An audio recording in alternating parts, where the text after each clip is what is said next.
Welcome, and thanks for joining me. Today we're going to have a look at a frequent problem we have with the installation of roller doors, and that is the coning of doors. Mick's going to take you shortly up to the back of the room where we have a roller door. He's going to show you how to balance the springs on a door before installation. Then we'll step back here to this door, and he's going to introduce a cone into this door before then going ahead and taking it back out again so that we understand that process. But before we do, we'd like to have a look at a module which really goes through the springing of roller doors. And if we have a look at the screen, we can see the configuration of the springs inside the door. Here we can see the springs attached to the left and the right hand drums and also to the axle.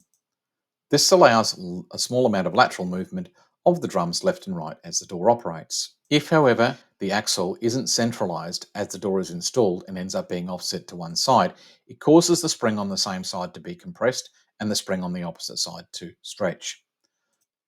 Here we overlay the door onto a set of water level brackets and installed into guides with the axle still offset to one side. That compressed spring on that side is now causing the drums as the door operates to want to move to the same side that it is offset to the left-hand side in this case. That causes the curtain to look to be actually coning to the right-hand side. To rectify this, we need to recenter the axle back to the right-hand side, which removes the spring compression and rebalances the springs, allowing the door to operate correctly.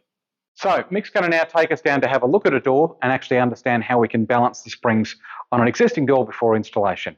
Thanks, Mick. Thanks, James. What we'll do here is to demonstrate centralising the axle. Now this should be done before the door is put onto the brackets. And basically all we're going to do is to hold onto the axle and rock it backwards and forwards, push it in and out, make sure it's nice and free. And once we've got it nice and free, it's a good idea to mark the axle just at the edge of that hub liner there. So just mark it there. What that will do is, when we carry the door and put it onto the brackets, it means that even if the axle has been pushed to that position, we don't have to go through that whole process again. We can just move the axle around and it will naturally go back to its natural position. Now we'll go over to the door, which has been installed using that method of marking the axle. This door has been installed. The mark on the axle is exactly where it is. There is absolutely no cone in the door. What we're going to do is to introduce a cone into the door. So I'll show you how easy it is to introduce it and then how easy it is to remove it. And the first thing we're going to do is to put a safety strap around the door. Because anytime you're tensioning or playing around with the tension of a door, it should be sane, because that'll stop the door. Even if you let go of the axle and the tension, the curtain will be contained in a roll.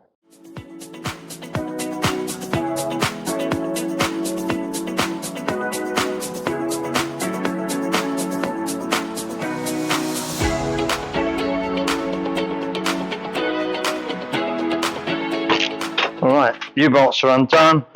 I'm in control of the spring tension, and we're going to introduce a cone by simply moving the axle one way over to the left. The markings on the axle have totally disappeared inside of the hub liner. I'll just tighten these up again.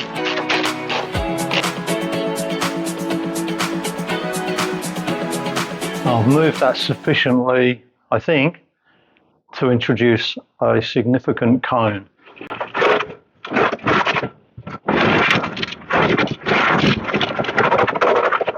As you can hear, it's scraping quite violently in the left-hand side there.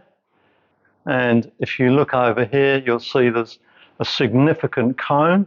And you also notice that even though the door is level, the brackets are level, and the guide stops are level with each other, this guide stop is about 30 mil off the stop, as opposed to the one on the right there, which is actually touching the stop.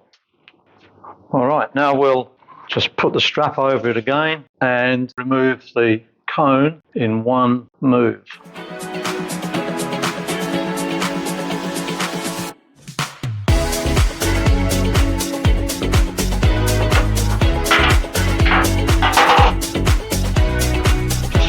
loosen the nuts off. Now, again, I've got the tension on the Stilson, so don't let go of them. And we're going to just rock the axle backwards and forwards and just pull it back to where you think it was before. Now that should be about right there.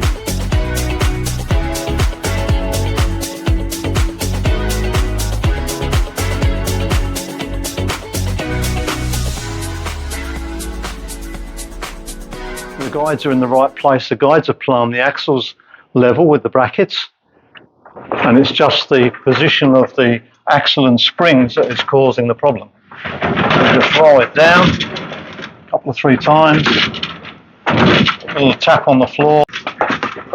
Roll it back up.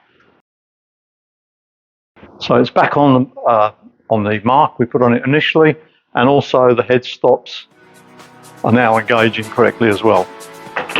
So that is how you remove a cone in a door.